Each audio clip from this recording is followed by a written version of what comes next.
નમસ્કાર વિદ્યાર્થી મિત્રો, ગુડ મોર્નિંગ્સ. હવે છેલ્લે લેક્ચરની અંદર વિદ્યાર્થી મિત્રો આપણે ભણ્યા હતા કાર્ટેશિયન નામનું ધ્રુવીયામમાં રૂપાંતર.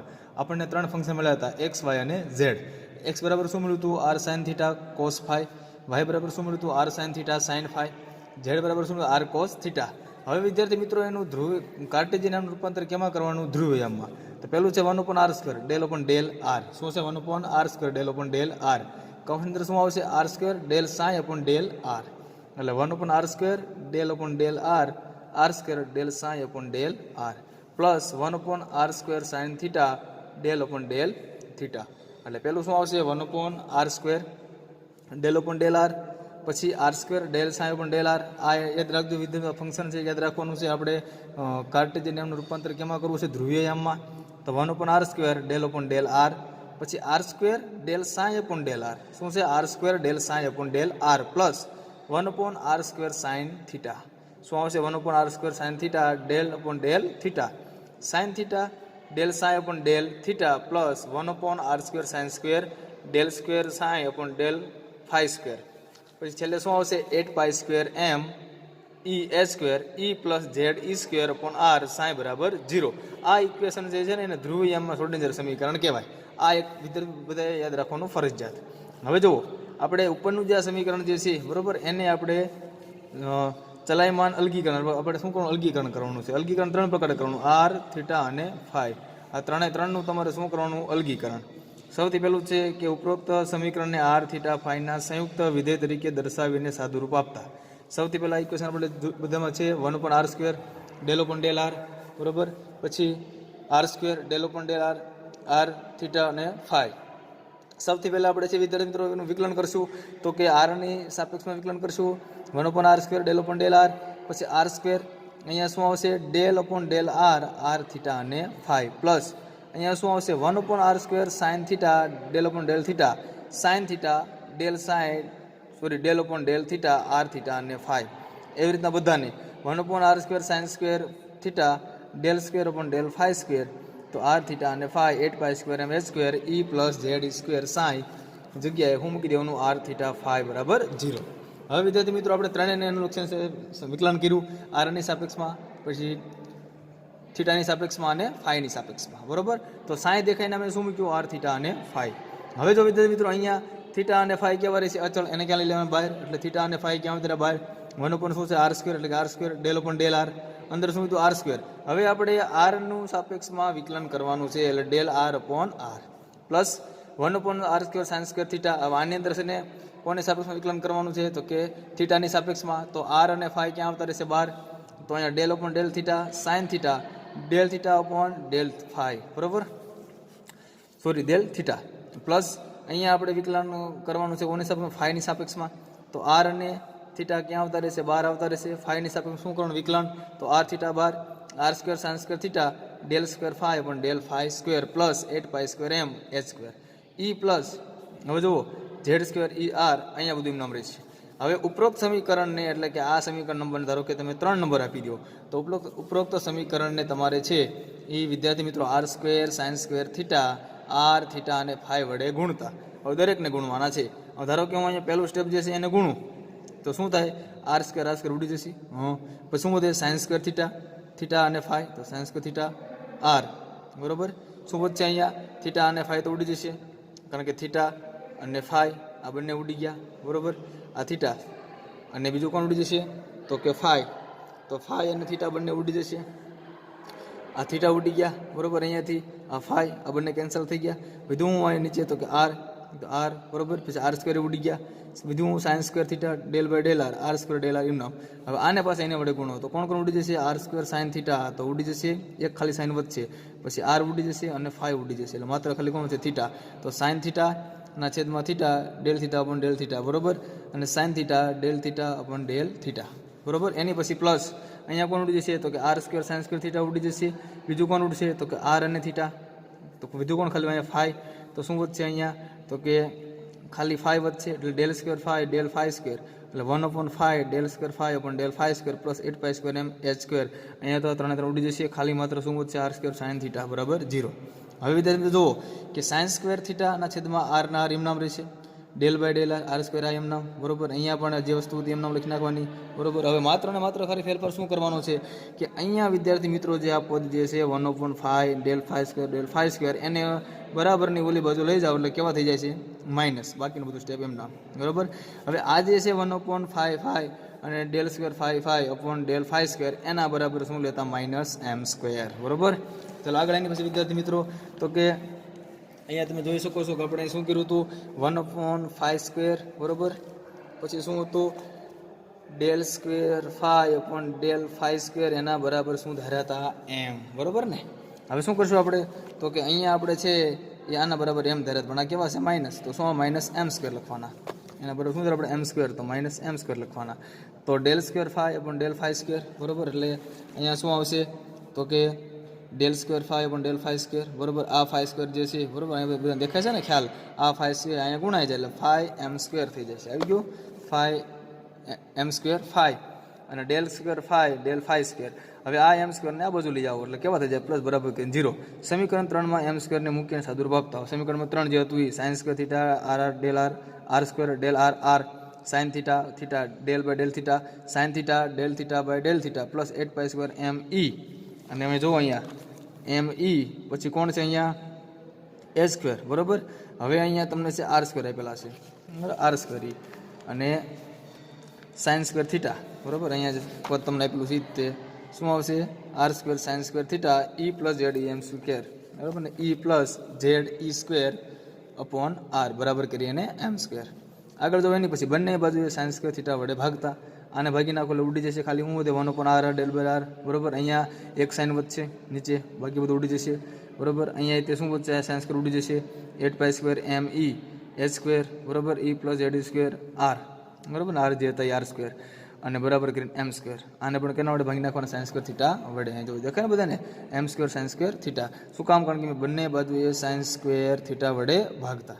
હવે જુઓ વિદ્યાર્થી મિત્રો તો 1/r del by del r square del upon r del r plus. હવે જુઓ વિદ્યાર્થી મિત્રો અહીંયા ખાસ ધ્યાન રાખવાનું કે શું કરવાનું છે તો આ જે આખું પદ જે છે આ પદ એ આખા પદને તમારે બરાબરની ઓલી બાજુ લઈ જવાનું. બરાબરની આ બાજુ લઈ જાઓ એટલે કેવું થઈ જાય છે માઇનસ. તો 8 પાઈ સ્ક્વેર એમ ઈ એ સ્ક્વેર ઈ પ્લસ ઝેડ સ્ક્વેર આર અને આર સ્ક્વેર બરાબર કરી અને M square sine square theta minus 1 sine theta del by del theta sine theta del theta by del theta બરોબર. હવે સમીકરણ નંબર 5 ના ડાબામાં માત્ર ત્રિજ્યા કે વિધેય જુઓ. સમીકરણ નંબર 5માં આમાં ત્રિજ્યાનો મતલબ નકર આર જ દેખાય છે ને આરનું વિધેય છે. જ્યારે જમણી બાજુ જે છે એ કોનું વિધેય છે કોણીય વિધેય છે થીટા છે. એટલે આરને અનુવિકલન કરતા થીટા વિધેય અચળ બને. જ્યારે થીટાને ચલ તરીકે લઈએ તો આર પર આધારિત ત્રિજ્યા કે વિધેય અચળ બને. આનો મતલબ વિદ્યાર્થી મિત્રો એવો થાય કે જો તમે આરને સાપેક્ષમાં વિકલન કરો તો થીટા અચળ રહેશે અને થીટાની સાપેક્ષમાં વિકલન કરો તો આર કેવું રહેશે અચળ રહેશે. ચાલો અહીંયા જોવી તો પહેલાં આપણે જે ડાબી બાજુ છે એના બરાબર લખશું તો 1/r del by del r square del upon r r plus 8 pi square એમ ઈ એ સ્ક્વેર ઈ પ્લસ ઝેડ સ્ક્વેર અને આર સ્ક્વેર બરાબર કરીને શું આવશે બીટા. એના બરાબર બીટા ધરી લીધા બરાબર. અહીંયા જે છે બીજું પદ હવે અહીંયા તમે જુઓ કે તેમજ અહીંયા તમને આપ્યું છે પદ કે એમ સ્ક્વેર જે છે બરાબર એ માઇનસ છે. હવે એને તમે 1 sine theta by theta del by del theta sine theta del theta by del theta બરાબર. હવે તમે અહીંયા તમે જોઈ શકશો કે આ જે એમ સ્ક્વેર છે એ એમ સ્ક્વેર સાઇન સ્ક્વેર થીટા એમ નામ છે. એના બરાબર શું ધરી લીધા તમે બીટા. બંને બરાબર શું ધરે બીટા. આ બરાબર બીટા આખા અને આ પદ જે દેખાય છે બરાબર એના બરાબર શું ધર્યા મેં બીટા ધર્યા. આ આની બરાબર બીટા આની બરાબર બીટા.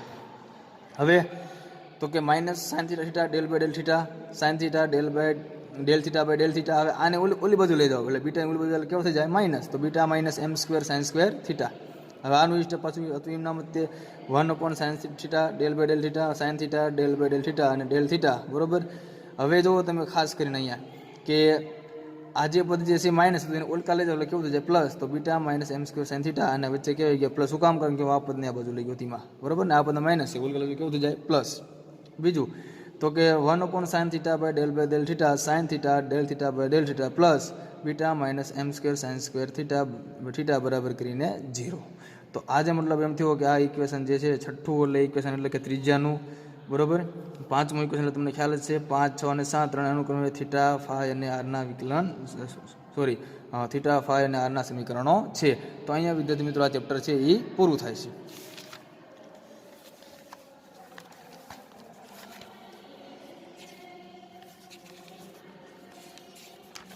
આગળ વિદ્યાર્થી મિત્રો તો કે નેક્સ્ટ ચેપ્ટર છે, શું નામ છે એનું આપણે નેક્સ્ટ ચેપ્ટરનું નામ? તો કે સંક્રાંતિ ધાતુના સંકીર્ણમાં સંયોજકતા બંધનવાદ, જેને કહેવાય વેલેન્સ બોન્ડ થિયરી. આ વખતે જે ચેપ્ટરની અંદર છે તે તો ડી કક્ષકનો આકાર, બરોબર. બીજું ભણવાનું ડી કક્ષકમાં ધાતુનું સંકીર્ણ વિભાજન, નીચી શક્તિ સપાટી ઊંચી શક્તિ સપાટી, પછી CFC વાદ મુજબ પ્રથમ સંક્રાંતિ શ્રેણીના ડી ઇલેક્ટ્રોનની સમજણ, બંધારણીય સમચતુષ્ફલકીય સમચોરસની અષ્ટફલકીય, બહારની અને અંદરની કક્ષકની વિશે સમજૂતી, ચુંબકીય ગુણધર્મ અને સંયોજકતા બંધનવાદની મર્યાદા. આટલા ટોપિક આની અંદર છે. પણ આની અંદર વિદ્યાર્થી મિત્રો છે મેન પ્રશ્ન શું પૂછાય તો કે અષ્ટફલકીયની અંદર અને સમચતુષ્ફલકીયની અંદર ડી કક્ષકનું વિભાજન સમજાવો. સૌથી ઇમ્પોર્ટન્ટ ક્વેશ્ચન, શું અષ્ટફલકીયની અંદર ડી કક્ષકનું વિભાજન અને સમચતુષ્ફલકીયની અંદર ડી કક્ષકનું વિભાજન, આ બંનેની અંદર છે આપણે ડી કક્ષકનું શું સમજાવવાનું છે? વિભાજન. તો સૌથી પહેલાં આપણે વિદ્યાર્થી મિત્રો અહીંયા જોયું કે ડી કક્ષકોની પેટાકક્ષકો કેટલી વિદ્યાર્થી મિત્રો? 5. યાદ રાખજો, કેટલી કક્ષકો આવે? 5. તો ડી કક્ષકોની અંદર છે એ આકાર કેવો આવે? તો આપણને ખબર છે એસનો આકાર ગોળાકાર, પીનો ડમ્બેલ્સ, ડીનો કેવો આવે? Double dumbbells. તો પીની પેટાકક્ષકો કેટલી આવશે વિદ્યાર્થી મિત્રો? 5 પેટાકક્ષકો રહેલી છે. કઈ કઈ કક્ષકો છે આપણે ઓળખ્યું? સૌથી પહેલાં DXY, બીજી તો કે DYZ, ત્રીજી તો કે DXZ, ચોથી DX² - Y² અને DZ². આ 5 કક્ષકો જે છે એમાં સૌથી પહેલાં DXY, તો એ કયા સમતલની અંદર હોય? તો બે સમતલની અંદર હોય, X અને Y ની વચ્ચે. કીધું ને, ઇલેક્ટ્રોનનું વાદળ અથવા ઇલેક્ટ્રોનની ઘનતા કયા સમતલની વચ્ચે હોય? X અને Y ની અક્ષની કેન્દ્રની વચ્ચે હોય, એટલે કે કેન્દ્રથી અક્ષની વચ્ચેની કેન્દ્રિત થયેલી હોય, વચ્ચેની કક્ષક આ જોરી છે ને, દેખાય ને DXY. X અને કયું સમતલ છે? Y. આ બેની વચ્ચેથી હોય ને ત્યારે એને XY સમતલ કહેવાય. બીજું DYZ, તો કયું સમતલ આવશે? Y અને Z. તો એની અંદર પણ વિદ્યાર્થી મિત્રો તમને ખ્યાલ આવશે કે એક કક્ષક છે એ Y હશે, બીજી કઈ હશે? Z છે. એટલે સમતલ કયું છે? Y અને Z. એટલે કક્ષકો છે એ સમતલને અક્ષની વચ્ચેથી હશે, એક બાજુ પ્લસ એક બાજુ માઇનસ, એક બાજુ પ્લસ એક બાજુ માઇનસ, બરોબર ને? અથવા બંને પ્લસ ને બંને માઇનસ. એની પછી આવશે DXZ, તો એની અંદર કયું સમતલ આવશે વિદ્યાર્થી મિત્રો? X અને Z. તો જ્યારે DXZ સમતલ આવે ત્યારે યાદ રાખવાનું ખાસ કે X અને Z સમતલ આવશે, એટલે કે કક્ષકો જે છે કેન્દ્રથી અને અક્ષની વચ્ચેથી છે કેન્દ્રિત થયેલી હોય છે. કયા X અને Z ની વચ્ચેથી. હવે DX² - Y².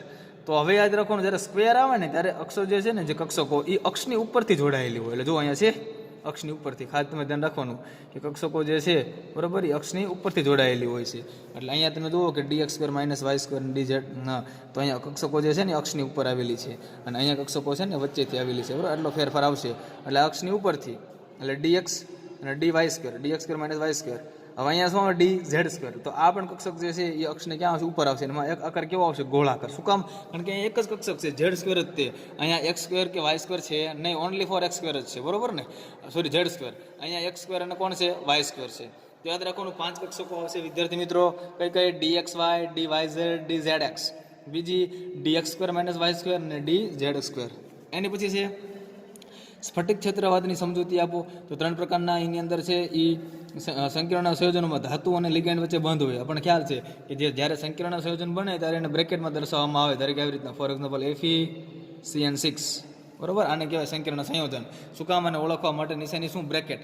જ્યારે ધાતુ સાથે લિગેન્ડ જોડાયેલા હોય ત્યારે એની વચ્ચે જે બંધ બને એને સવર્ગ સહસંયોજક બંધ કહેવાય. અને એવા જે સંયોજનો છે એને સંકીર્ણ સંયોજન તરીકે ઓળખવામાં આવે. આને સંકરની ધાતુ કહેવાય, આને લિગેન્ડ કહેવાય. લિગેન્ડ 2 પ્રકારે હોય, તટસ્થ અને કેવો હોય છે? તો કે ઋણ આયન. એટલે યાદ રાખવાનું, લિગેન્ડના 2 જ પ્રકાર છે. કાં લિગેન્ડ ઋણ છે, કાં લિગેન્ડ કેવો હોય છે? તટસ્થ. ક્યારે લિગેન્ડ ધન છે નહીં. એટલે કે Fe એટલે કે આયન, બરોબર?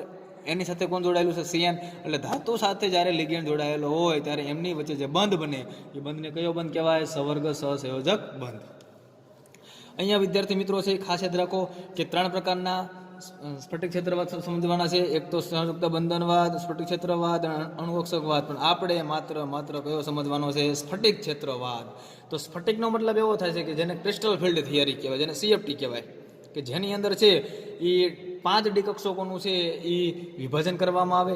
જ્યારે લિગેન્ડ છે એ ધાતુ સાથે જોડાયેલો ન હોય ત્યારે 5 ડી કક્ષકોની શક્તિ સમાન હોય છે. પણ જેવો ધાતુની સાથે લિગેન્ડ જોડાય એટલે કે ડી કક્ષકોની 5 શક્તિઓ સમાન રહેતી નથી. એટલે એનું 2 પ્રકારે વિભાજન થાય છે. એકને અષ્ટફલકીય કહેવાય, એકને સમચતુષ્ફલકીય કહેવાય. પણ જે વિભાજન જે થાય છે એ 2 પ્રકારે થાય. એકને T2G કહેવાય અને એકને શું કહેવાય? EG કહેવાય.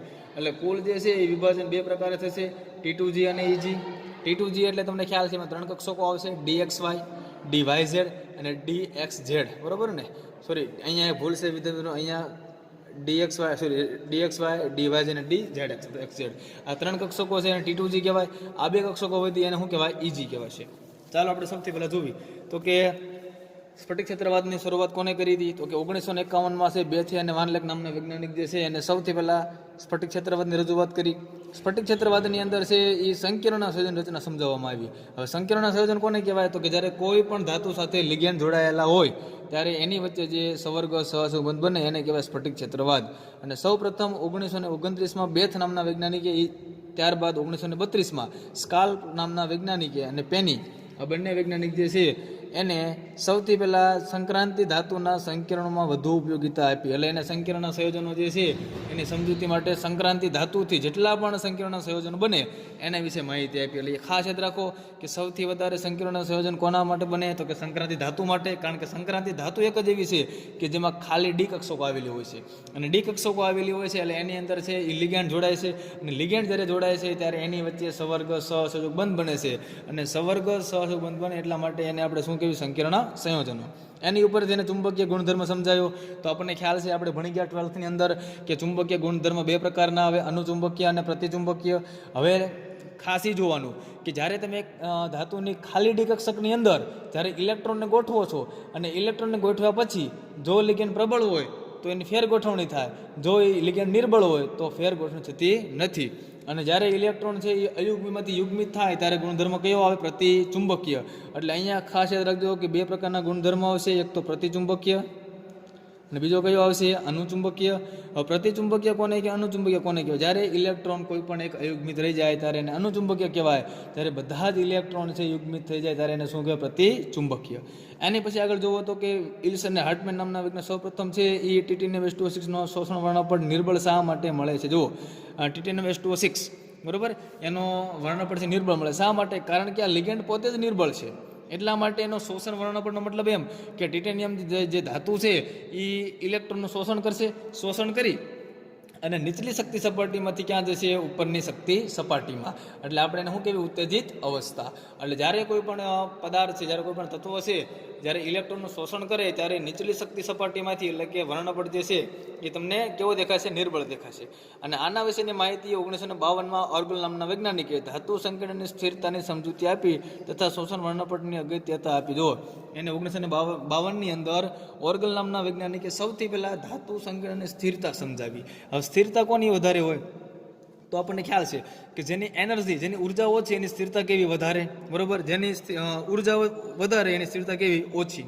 ત્યારબાદ છે એ સંકીર્ણોના બંધારણ, ખાસ કરીને પ્રથમ સંક્રાંતિ શ્રેણીના ધાતુ સંકીર્ણોમાં અભ્યાસને અનુલક્ષીને આ વાદની અત્રે ચર્ચા કરવામાં આવેલ છે, પરંતુ આ વાદની પહેલાં ડી કક્ષકીય દિશીય ગુણ સમજવા આવશ્યક છે. જુઓ, આ સ્ફટિક ક્ષેત્રવાદ સમજતા પહેલાં તો ડી કક્ષક છે એ બધા જ ગુણધર્મો છે યોગ્ય હોવા જોઈએ.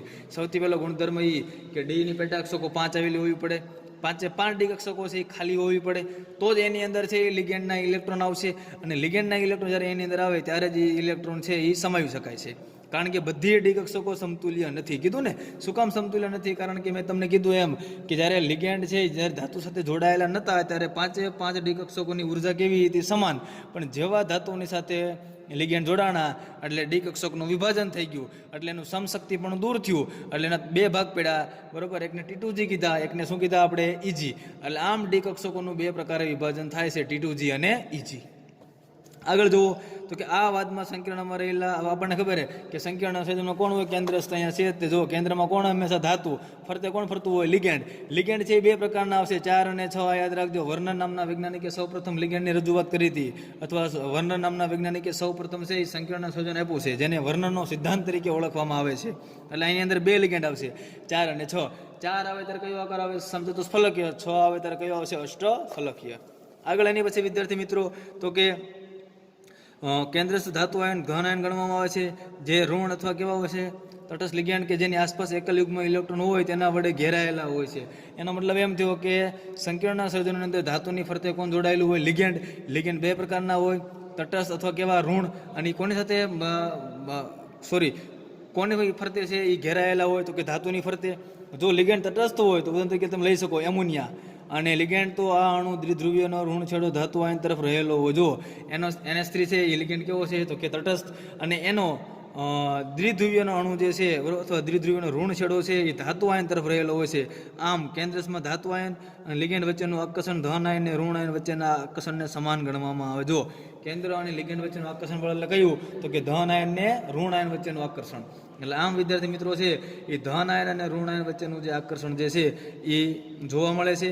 એમાં લિગેન્ડ વચ્ચેનું આકર્ષણ અને ઋણ આયન, તો લિગેન્ડ આપણને ખ્યાલ છે કે ઋણ આયન છે, કારણ કે લિગેન્ડ કેવા મોટા ભાગે કેવા હોય તટસ્થ અથવા કેવા હોય ઋણ, અને ધાતુ હંમેશા કેવી હોય ધન. એટલે ખાસ યાદ રાખો કે ધાતુ ધન આયન હોય છે એ હંમેશા ક્યાં હોય કેન્દ્રની અંદર. તો કેન્દ્રમાં ધાતુ ફરતે કોણ જોડાયેલા હોય લિગેન્ડ. તો ધાતુ અને કેન્દ્રની વચ્ચે છે એ ધાતુ અને લિગેન્ડ વચ્ચે છે આકર્ષણ થાય, કારણ કે ધાતુ છે એ ધન આયન છે, જ્યારે લિગેન્ડ છે એ ઋણ અથવા કેવા હોય છે તટસ્થ, ત્યારે એ બેની વચ્ચે આકર્ષણ બળ જોવા મળે છે. એટલે આમ ધન આયન અને ઋણ આયન વચ્ચે જે આકર્ષણ લાગે છે એ આકર્ષણ સ્થિર વીજ પ્રકારનું હોય છે. અને આ વાતમાં લિગેન્ડની અસરથી ઉદ્ભવતા વિદ્યુત ભારની કક્ષકો ઉપર થતી અસરો સમજાવવામાં આવેલ છે.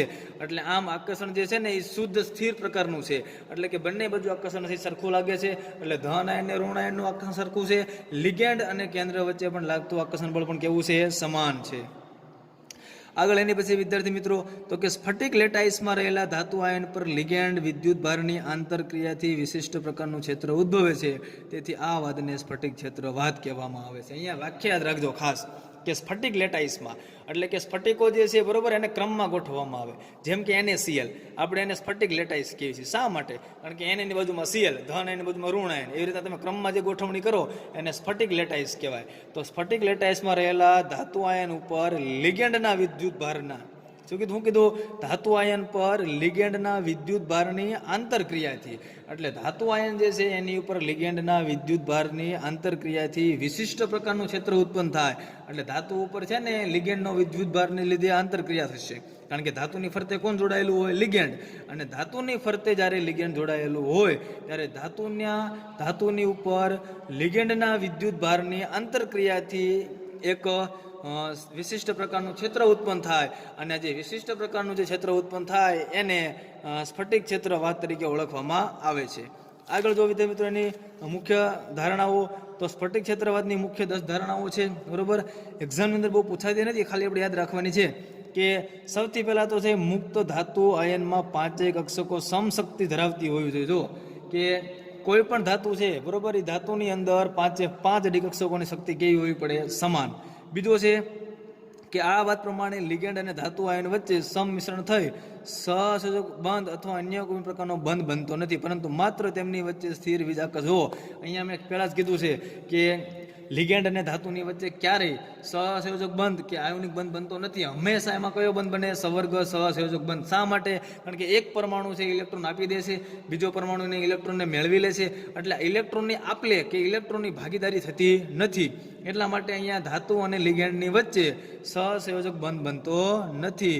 માત્ર ને માત્ર એમની વચ્ચે સ્થિર વિદ્યુતીય આકર્ષણ હોય છે, કારણ કે એક પોઝિટિવ આયન છે ને કેવો છે નેગેટિવ આયન છે. પરિણામે આ વાદને સ્થિર વીજભાર તરીકે ઓળખવામાં આવે છે. લિગેન્ડ માત્ર બિંદુ વીજભાર તરીકે ગણવામાં આવે. જો લિગેન્ડને માત્ર બિંદુ વીજભાર તરીકે એટલે કે ટપકા તરીકે છે એ ગણવામાં આવે છે.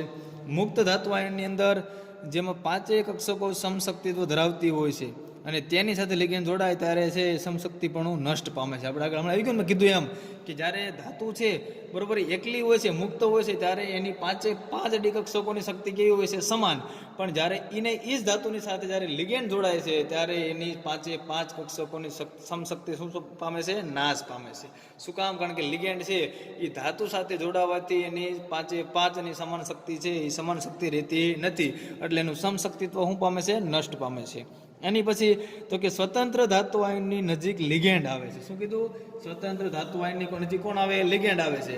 ત્યારે પ્રથમ ધનભારવાહી કેન્દ્ર અને લિગેન્ડના ઇલેક્ટ્રોન વચ્ચે થતા શક્તિના ખૂબ જ ઘટાડો થાય છે. કીધું ને કે પ્રથમ તો ધનભારવાહીની કેન્દ્ર અને લિગેન્ડના ઇલેક્ટ્રોન વચ્ચે આકર્ષણ થતા શક્તિમાં ખૂબ જ ઘટાડો થાય છે. જુઓ સૌથી પહેલાં તો ધનભાર એટલે કે કેન્દ્ર અને લિગેન્ડના ઇલેક્ટ્રોન વચ્ચે જે આકર્ષણ થાય છે એના લીધે શક્તિમાં ખૂબ જ ઘટાડો થાય છે, પરંતુ ધાતુના ઇલેક્ટ્રોન અને લિગેન્ડના ઇલેક્ટ્રોન વચ્ચે અપાકર્ષણ થતાં શક્તિમાં થોડો વધારો થાય. જુઓ હવે આપણને ખ્યાલ છે કે ધાતુ હોય કે કોઈ પણ હોય એના લિગેન્ડ ધાતુ હોય કે લિગેન્ડ હોય કોઈ પણના ઇલેક્ટ્રોનની વચ્ચે હંમેશા શું થાય? અપાકર્ષણ. એમ અહીંયા પણ ધાતુ અને ઇલેક્ટ્રોનના લિગેન્ડના ઇલેક્ટ્રોન વચ્ચે શું થાય છે? અપાકર્ષણ.